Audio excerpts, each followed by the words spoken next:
Herz. Wiltor makes a run ahead of him. Bergkamp suddenly changed pace through the centre. It's Bergkamp! That's magnificent!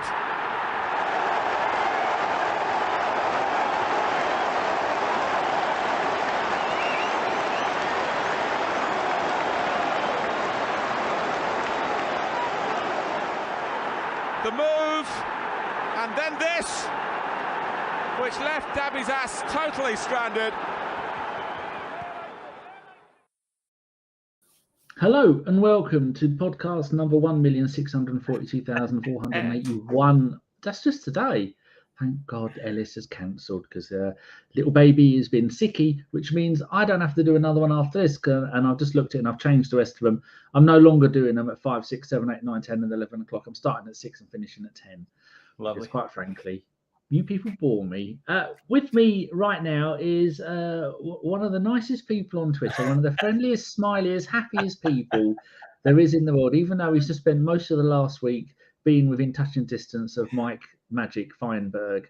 Yes. And how have you recovered from that, Mike? Was it a traumatizing experience? It was a emotional roller coaster. One time you're being hugged, telling you're loved, and then the next minute you're being called a bit of a shit bag. You know, Mike, dude, he's a man of many qualities, but many flaws, as you know, Mike. It was one hell of a roller coaster. It was great. I was in DC as well. DC, I did most of the heavy drinking, to be completely honest. There was some fun nights there all the way up till 2, 3, 4 o'clock in the morning. And LA, I was fully sober. And it was just Mike and I. And it was a blast, man. He's an awesome human being. As you know, due to the Sunday roast, you get to chat with him every once in a while. Hopefully that comes back. But I'm recovering just fine. I mean, LA kind of sucked in the sense that I made it back. And within like 5 hours, I was back at work. So that's a little testing, a little sleep deprived, but I'm back at it. I came home last night or yesterday after work, and I call it a nap. I feel guilty for saying a nap, but I passed out for like 5 hours on the couch. So I overindulged myself with catching up on sleep for sure. So did you ever see Chubby Mike and now not Chubby Mike, or have you only seen the not Chubby Mike?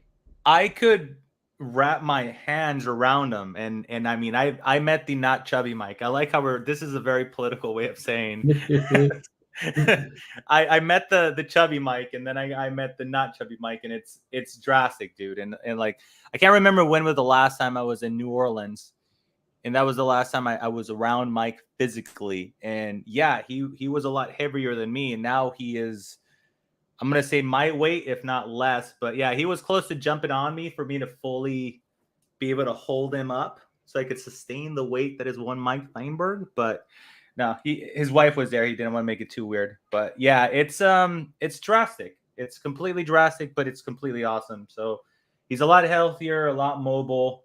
I would say a lot louder, but I don't think Mike could go any louder, Danny. He's at capacity at this point. And his wife is far too good looking and far too nice for him.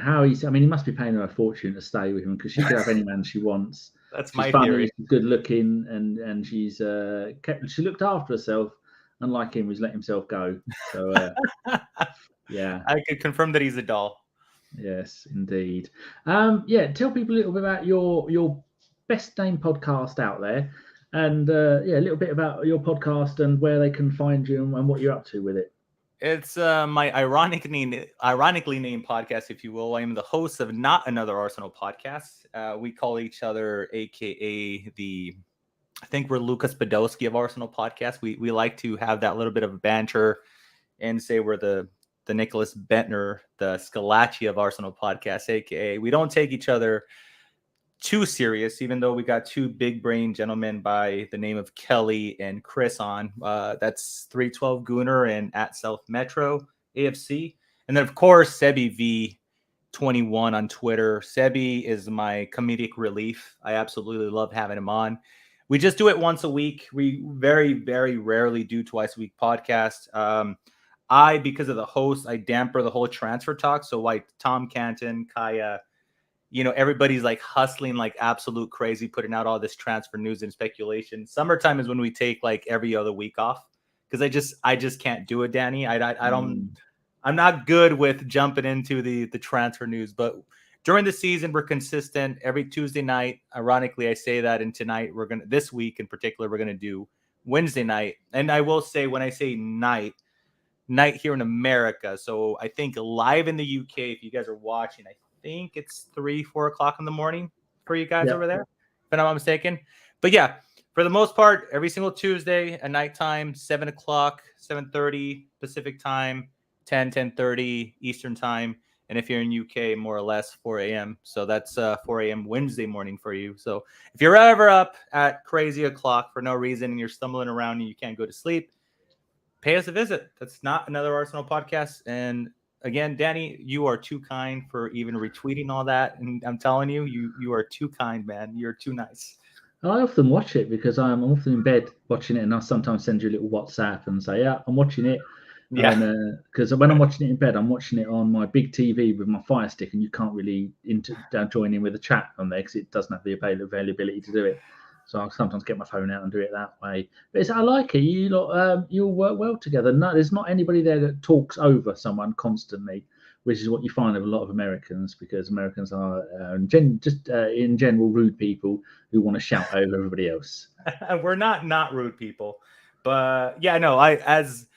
As host, I often tend to do the least amount of talking because I do at least when I invite people on, and not just my regular co-host, but occasionally, like recently we had the brilliant Mike McDonald on, and he did his brilliant quiz. I do have a habit of. I watched that. Yeah, that clueless. You had no idea of the shit that man pulls on you. Talk about ruining my credibility. If I had anything, Danny, he destroyed all of us on that podcast. So we didn't do Americans any favor for being plastic American fans, because we sucked at that game. You were so bad that after 5 questions, I stopped listening because I thought you're going to get nowhere for the rest of the show. And I asked him about this when he was on yesterday, and he said he loved it. He said he led you up the garden path and none of you had any idea. Women's football, youth football, it sounds like banana, smells like banana. Who is it? It's Diego Maradona. How does that sound like or smell like banana? Yeah, he has a gift when it comes to that, misleading people, and I think it reels you in to the eagerness of wanting to respond with his first clue, which is near impossible, by the way, to accurately get it with the first clue. But he'll give you the first clue, and you're so wrapped up in trying to accumulate points and trying to catch up because you're way behind, and it just self-sabotage is what it is, Danny. But yeah. It was brilliant having him on. And yeah, what I was trying to say is that personally, as host, I really like to invite people on to hear their opinions and, so I give them the mic as much as they want. So it's just something that I enjoy doing, being able to pick those brains and see where they're at, because Arsenal fan base is a big fan base, Danny. And there's a lot of opinions from crazy to wacky to semi-normal. And I'm surprised no one has started the Arsenal MMA podcast because of you lot fighting in the stands against each other, which would be, there's a name for you. No one's taking it.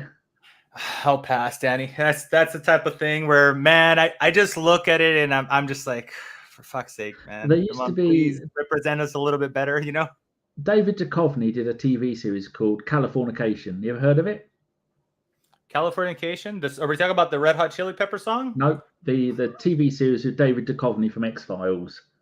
Negative. Man, fantastic. Man, magnificent it is. And in the beginning of that, the Arsenal Luchador. Oi, my cousin. He popped up. Arriba. And then in the first series, it's brilliant if anybody wants to watch it. They did 8 series of it. The first series, it's all about a book that he wrote, and then someone steals it and she renames it Fucking and Punching.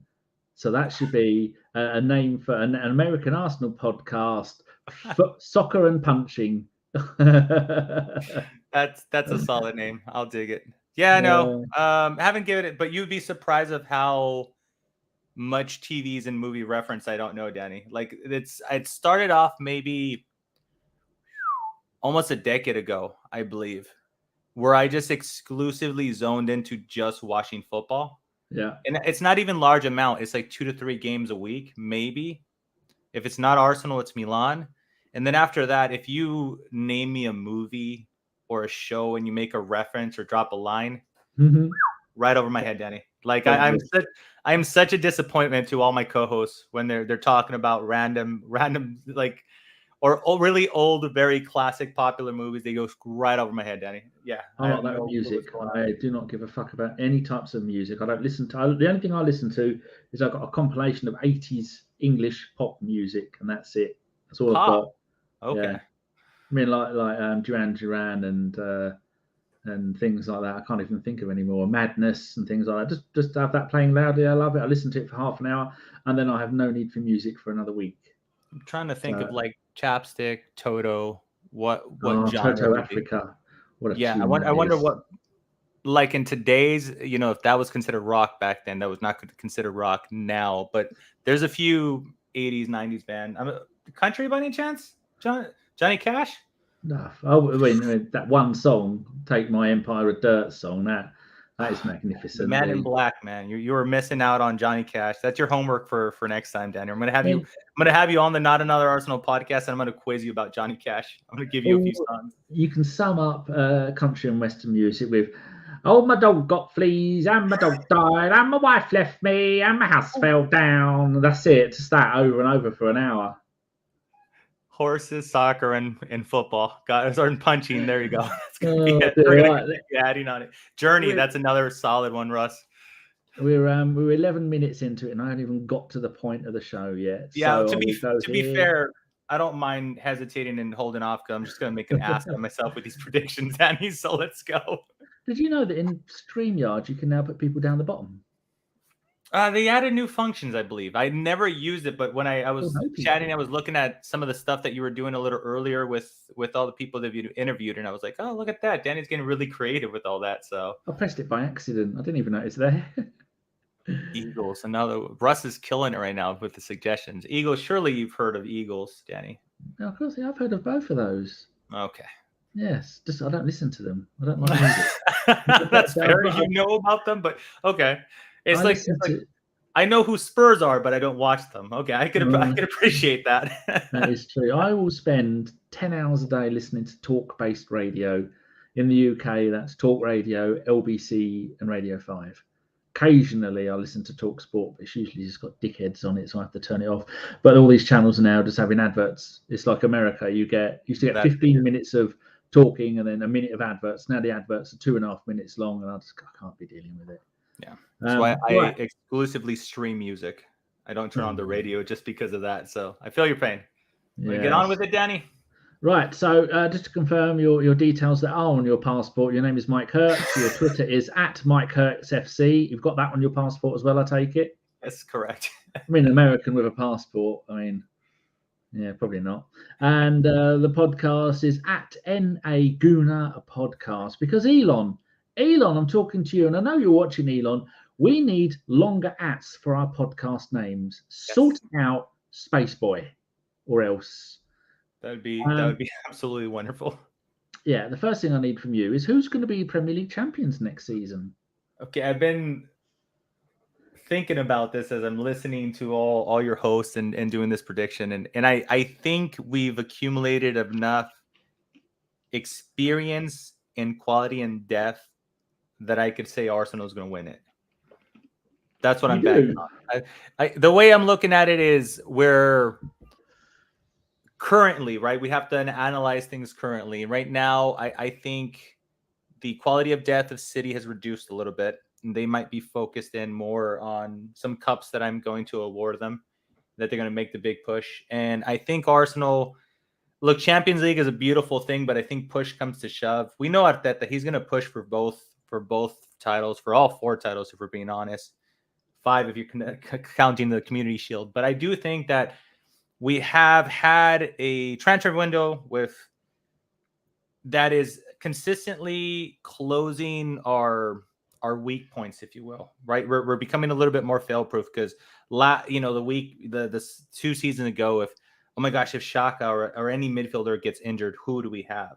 If Saliba gets injured, who do we have? Et cetera, et cetera. But if you look at our single points of failure, heck, Denny, even I thought we discussed single points of failure on another podcast, and we're discussing, and I said the goalkeeper. I'm like, if Ramsdale gets hurt, I don't know how Turner is able to emulate his passing in helping in transition and everything. And now we're being linked with Raya. So the way I'm looking at it is that we're slightly more injury proof. Knock on wood. I don't want any injuries. But I do believe that we have been able to make ourselves a little bit less prone to one injury derailing our whole season. And on top of that, everybody's coming back, not only coming back healthy, but they're also coming back with a little bit more experience on their hands. So I'm all in. I think Arsenal could pull it off, and it'd be. I'm that much of a romantic when it comes to football, Danny. So the fact that a league title in the 20th anniversary of the Invincibles, there's a reason why we're wearing gold, Danny. That is indeed. I've got a question for my Echo. What comes after sextuplet? From sextuplet? Fucking idiot. Because Man City are Premier League, FA Cup, the League Cup, the Charity Shield, the Champions League, the UEFA Super Cup, which is in middle of August, and the FIFA World Club Cup, which they're playing from the 18th to the 22nd of December. 7 available trophies that they can win. So if anybody knows what that would be called, because I know it's sextuplet is 6, but what it is it quintuplet? I don't know. What does he say? SEP? Like with an SEP? I don't know. Got me overthinking over here. I'm stunned. I'm stuck because my Amazon listening devices, they don't care. And they are absolutely thick as donkey do. So if anybody does know, I mean, there's people watching on Twitter. There's about 15, 20 people watching on Twitter at the moment. Just tweet us. Just let us know. We'll see it. I'll check the interaction, see if anybody knows. So that's your first answer is going to be Arsenal. And obviously, position first. How about top goal scorer for Arsenal? All comps. You had me Google searching it. It is septuplet, by the way. It is. Okay, so sounds like a sexual deviant offense. He's like, I think I've seen that movie before. I'm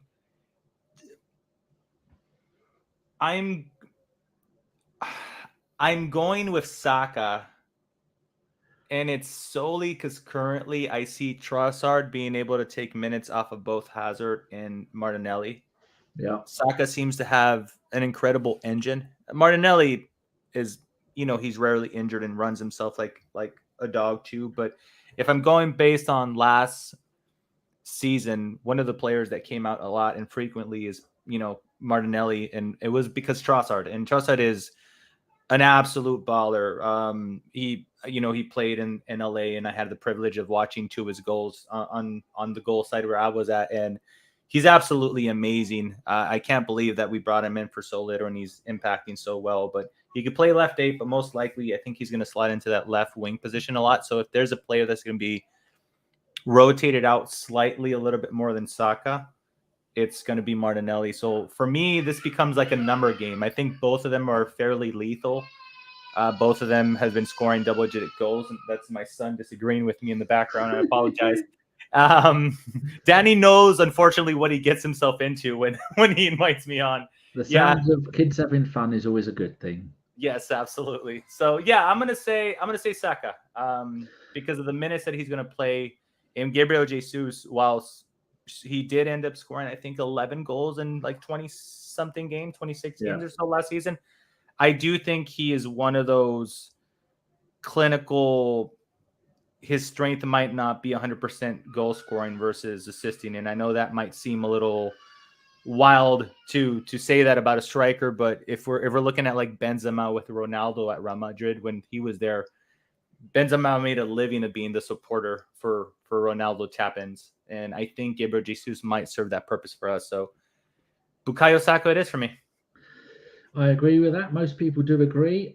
Spurs, that car crash of a club, where are they going to finish? I mean, it'd be nice if they finished. I think I'd like them to finish 18th on the last day of the season, thinking they were safe. That the team below them needed to win 9-0 against Luton to save themselves from relegation, and they beat Luton 10-0 when Spurs go down. That'd be an ideal situation for me. But what do you think? City, Arsenal, Liverpool, Aston Villa for sure, Newcastle, United. I'm going to put them in 8th. I'm going to say 8th place with Kane. Yeah. I'm gonna say eighth place, and assuming they're gonna actually derail the value of Kane and not take the money, I'm gonna leave them at eighth place. I think a little bit further down is really pushing it, but I'm really truly impressed with the work that Aston Villa is doing. They are putting up a very, very good quality squad. So I'm interested to see what's going to happen with them. But I think it's fair to say that the likes of City, Arsenal, Liverpool, Newcastle, they're going to continue doing what they're doing with Howe and annoy the holy shit out of people defensively. I think all of those teams comfortably finish above them. So I'm going to say eighth, but it would be funnier if they finished seventh so they could qualify for the Conference League. Yes, scumbags. So it's going to be a great season with them mucking it up all the way along. FA Cup winner. Are you going to pick anything strange here, or are you just going to go for one of the two obviouses? No, I don't know. See, I'm going to go with Liverpool on this one because I think it's going to be a little bit more valuable to them. So I think they're going to make a little bit of a deeper run. Klopp tends to rotate a little bit less, and they seemingly are getting a little slightly better this season. So they've had a relatively decent transfer window in contrast of everybody else that we've seen around us. I think Liverpool is the only one, if you want to say winning the transfer window. They're doing decent business as far as recruiting. They have lost a few bodies, but I think Liverpool is one of those teams where they're still slightly too good to be completely irrelevant. So I don't think they're going to repeat the disaster of the season that they last time. So yeah, I say FA Cup. I think they'll get in their run.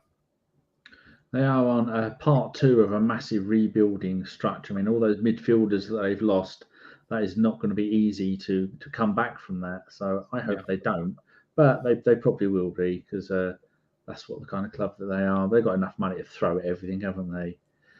Avon says you should have a column on your spreadsheet for how long Joe Lewis will be in prison for insider trading. I'll be the first one to predict that one. Don't worry. Yeah. League Cup.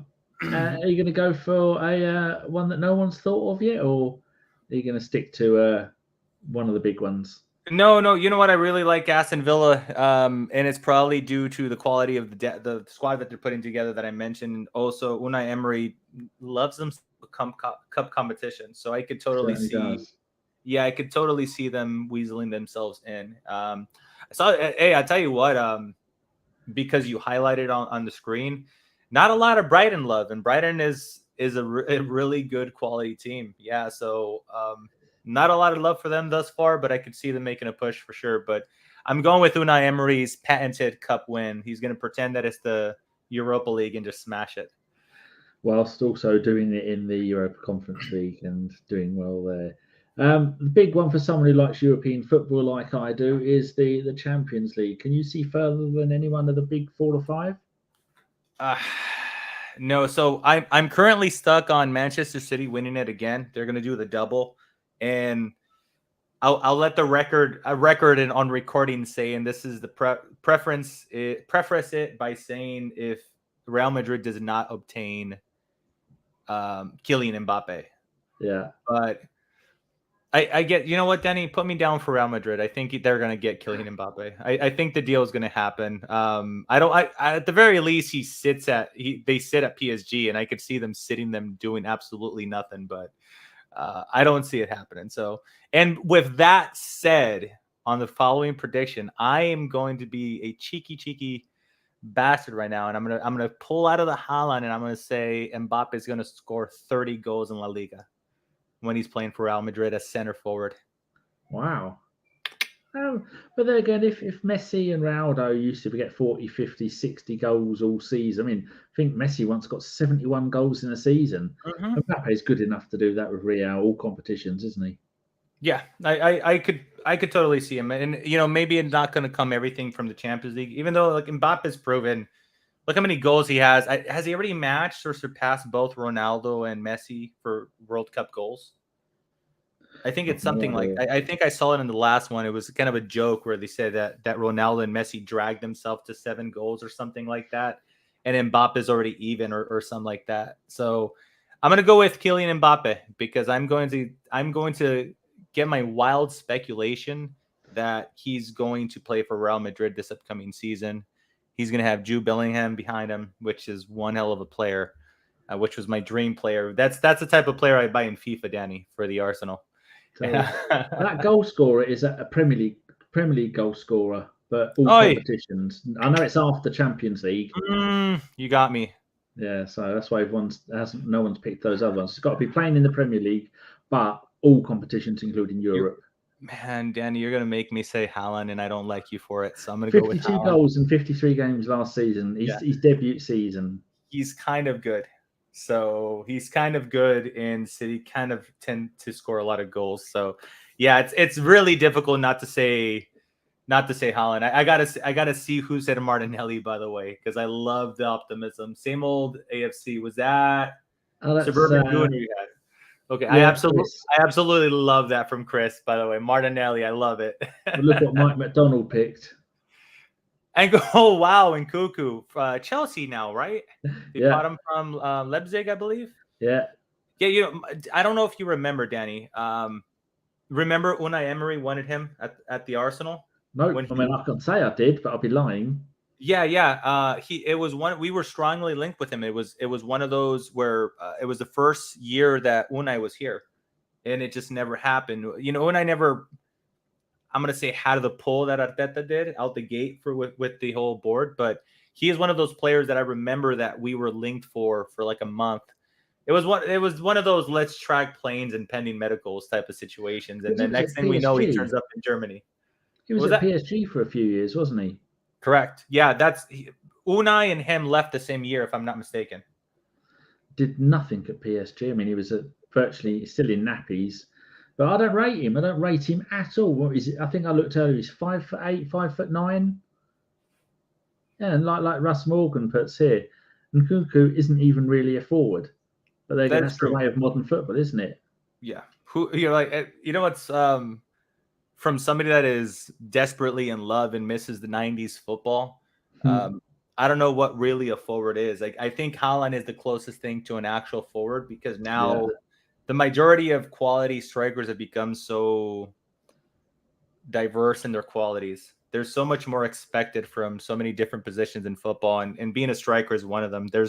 There's few lethal pure number 9s in the world of football is what I say. Like, if you ask me about Gabriel Jesus, I'd be like, he plays there, but he's not a lethal traditional number 9. I think you're looking at like people leaving the football right now as Zlatan, Lewandowski's a natural 9, Harry Kane, pain in my rear end, but natural number 9. So, and then you get players like Gabriel Jesus and Nkunku who are more versed in trying to get the entire team involved. So, yeah, but long way of answering that question, Danny. I'm going with Haaland on that one.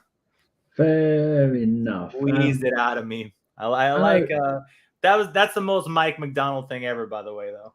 Being outside of the box. Mike McDonald also has the wonderful idea of he's been watching Gabriel Jesus and how he plays, and he says he's convinced that he could play left 8 for us. So that's an interesting perspective that you don't hear a lot. But I'll tell you what, he's the player's technical enough. So I wouldn't put it past him for sure. I mean, Arteta likes players that can play in many positions, and nearly every player that he's got in the squad can play all the forwards in any forward position, all the midfielders in any position, all the defenders virtually in any position that's defensive, obviously not striker. I know in America you have the MLS and then you have the league below, and there's no promotion or relegation. So this might be news to you. 3 teams left the Premier League last season, and they've joined another 21 teams in a division below called the Championship. Have you ever heard of this madness, this magical wonderland of rubbish teams? It's not a closed circuit. So 3 franchises left and 3 franchises go up. They've all been rebranded and moved to other parts of the country with new owners and new kits and new stadiums. But who do you think is going to come up? Funny enough, quick, Danny, I lived that, by the way, because we had San Jose Earthquakes and then they became the Houston Dynamo. And I went with like 3, 4, 5 years without having a local. And then eventually a brand new San Jose Earthquakes came back. And I am going to piggyback with the idea that it's going to be Southampton. Currently, they've been gutted the least, is what I'll say. And Yeah. I'm going based on that. I think the quality is going to just carry them back up. Leicester City, I think Barnes is out. Maddox went to Spurs. Pereira, I'm pretty sure Pereira is going to be out of there too. But I think they've been gutted the most. And I think Southampton only currently stands to potentially lose Lavia, seemingly, if anybody hits their valuation. Do you know if the legendary Theo Walcott is still there for the next season? No, he was released, and look at that. he hasn't got a new club. The Ox hasn't got a new club, and Ainsley Maitland-Niles hasn't got a new club either. So 3 prominent players for us over the years, all without clubs. So I think they might be making their own club, which would be good. They're gonna all in Miami by next week. Yeah. Gotcha. That's it. There will be. I mean, Gael Clichy's just left, retired from MLS. Even though he's only 33, he's retired, so they need another Gooner over there. Yeah, pretty much. I could see it. I don't know. I'm sure somebody will pick them up. I know. Granted, yeah, I know Theo's the oldest out of the bunch. I think Ox is a little bit younger, and Mainsley's definitely younger than both of those, if I'm not mistaken. So yeah, I'm sure somebody will pick them up sooner or later. Yes. So first manager to be told to pack your bags and get out, you're fired, son. Who are you going for on that? Help me out. What's his name? Rob Luton. Edwards? Yes. I have heard. You know how Nottingham Forest came up last season and they bought like 15 to 22 players? Yeah. I've heard nothing of Luton. Nothing. And I don't know if they're too worried about renovating their stadium in order to make it, able and capable of hosting a Premier League game. But I just see Luton starting off the season losing like 6-7 games in a row is what I could predict. I was looking at the schedule. They're not exactly playing top 5, top 6 games, but they're playing a lot of middle of the pack games. And I just don't think that they've done anything in the transfer market that is noticeable. Like with Forest, you could see they're a tent of staying up in the first division. Luton, thus far, I know that there's still a few more weeks in the transfer window. I have not heard anything at all. So I think they start off the league by probably like 0-6 on their record, and they're just going to sack the manager, unfortunately, which sucks for him because coming up from the championship to the Premier League, it's a massive jump, and to not back the manager, that's a real tall ask for any player, any manager for that matter.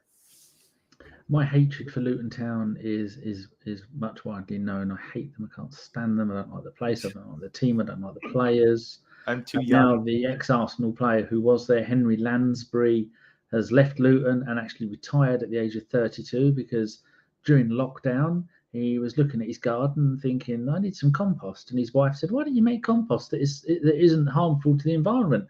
And so he set up a company that makes compost. And so he's retired from football to make organic, non-dangerous compost. And so now that he's left there, I don't care about them. And I hope they lose every game. They are going to be the first team that's going to concede double figures in the Premier League. And they are going to go down with less than 10 points. They are rubbish. I just looked at the players they've just bought. One from Rotherham, one from Barnsley, one from Birmingham, someone from Villa, and one from Wolves. That's it. Good luck. Yeah, I think that's going to be brutal. I like, to your point of 10 points. I just think he's going to be a early dismissal. So I don't think he's going to stick around for very long. It's going to be one of those. Here's my prediction for Luton. They're going to have 3 managers this season. I could see it happening. But yeah, I often hear, I'm going to say, older Arsenal fans speak about Luton and Leeds. And I don't understand it. I don't get the hate, but I am about a decade or two younger than you guys, so I didn't live through that period of football. So it's kind of very much like when Liverpool won the league, Danny. Everybody a lot of older Arsenal fans wanted them to lose. I didn't have the 80s rivalry.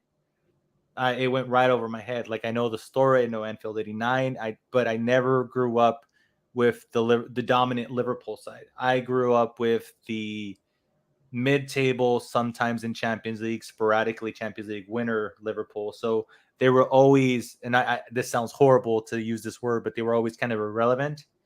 in like even the top 4 race. So I have no rivalry with those type of teams. So like I heard, I forgot who it was, one of the many guests that you've had doing these predictions, saying like, oh my gosh, I hate Leeds, and I hope I'm like, no, I don't feel that. I was actually really rooting for Leeds last season because they had one of my favorite managers, Loco Bielsa. So I was hoping they did good, but unfortunately did not end well for him. We do have 2 links to Luton still. James Shear, ex-Arsenal goalkeeper, 32 years old, never played a game since he signed. He had played games on loan, but he's never played a game for them. 32 years old. They've got 2 goalkeepers. He's one of them. And remember 6'7" Matt Macy, ex-Arsenal goalkeeper. He's been there a few years, and he's their other goalkeeper. They have got goalkeepers that are probably maybe Championship at a push standard, and maybe League One standard. I don't know. They are going. It doesn't look like they've got anyone goalkeepers they're going to bring in, and they are. It's going to be sad for those 2 because if either of them play, they're just going to get turned inside out. And they've also got a defender called Dan Potts. I don't know if it's the legendary podcaster Dan Potts, but they've got a Dan Potts who plays there, and he's left back, centre back. But yeah, he's 6'7". Matt Macy is 6'7". I just remember him being ridiculously tall, so I got curious and I Google searched him right now. 6'7", Matthew Ryan Macy. It is indeed. Right, so that's all your predictions done. Easy. Yes, it is. It's interesting. I'm glad to see that you've gone for a couple of. Haven't followed everyone else with Edwards and Aston Villa, but it's so hard to pick when you've got a team that won everything last season and they're only going to get better. And then, like Tom did, Tom said, "I'm going to pick Man City for everything because they're the logical choice." Yeah. And he's not afraid to. I'm not afraid to embarrass myself and picking Arsenal to win everything, even though we're probably not going to win everything. Maybe it's an FA Cup, but it's going to be an interesting season, and I'm very much looking forward to it. So you said your next pod is going to be, did you say Wednesday this week? Yeah, so Thursday morning in the UK, Wednesday night for America. We're going to talk about some of the rivals, actually. We're going to reevaluate some of the transfer business that's been going down. We're going to talk about our rivals, if we think they've gotten stronger, weaker, just, a few examples I brought up about Manchester City and Liverpool during this podcast. So we're going to discuss that a little bit. And then Sebi and I, we skipped last week, but we're going to discuss a little bit about the preseason tour because I was at DC and LA and Sebi was in New York. So I'm sure we have a bunch of fun, random things to talk about. So, hey, yeah, I'm famous. I made it on TV. That was the Vieira goal. Right there, just absolutely losing my shit. And then that's Mikey immediately turning around, looking at me, getting ready to hug me. You know what? This entire time, the gentleman behind us in blue with the hat, he had already been high-fived 4 times. So when the 5th one went in, he was ready for the high five because I was going to turn around any minute now. Same with the gentleman in pink right in front of us. So we were consistently high-fiving everybody. It was nice. So it was a wonderful crowd. I could honestly say for a fan that has not been able to go to London and to the Emirates, as far as atmosphere go, this is my 3rd Arsenal preseason game. Sorry, 4th. SoFi is such an absolute amazing stadium. Like I was completely. That's what Sophie was saying. It's probably the best stadium in the world. Yeah, I was not expecting it. To be honest, I'm sorry as I type in and talk at the same time because I'm horrible. Russ asked me a question. I walked in and I had never seen anything like it. I've been in really big stadiums before. I was telling Mike that the closest thing to something like this was there's a stadium where the 49ers play, Levi, and they expanded a bunch of seating on it for a WrestleMania. You know how Mikey and I, we do the wrestling thing. So they did WrestleMania here in my hometown. It's only a few minutes away. I'm going to be there.